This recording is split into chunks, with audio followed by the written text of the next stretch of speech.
While the war is displacing millions and destroying Ukraine's infrastructure and social fabric, fears are growing that it could exacerbate tenuous economic circumstances in other parts of the globe. I'm deeply worried about the consequences on vulnerable people living half a world away. Food prices are spiking, supplies are uncertain.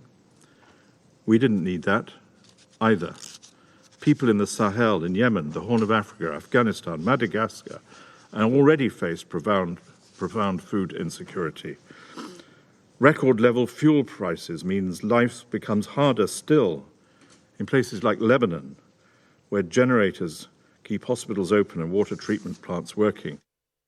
Ukraine is one of the world's largest exporters of wheat and sunflower seeds, but the spring planting season cannot start in full force due to the escalating conflict.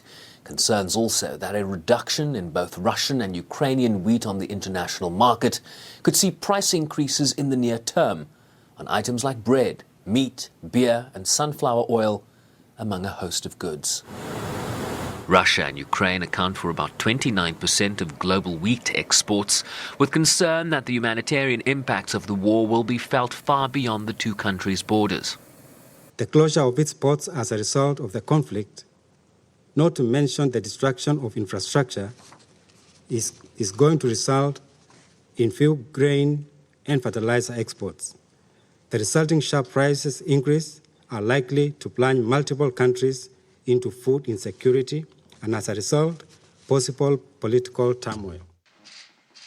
Western nations led by the United States announcing a series of punitive economic measures, including the beginning of efforts to wean themselves off Russia's energy exports, including oil and petroleum products, natural gas and coal. With many developing nations bracing for further impacts, just as they seek to exit the consequences wrought by the COVID-19 pandemic.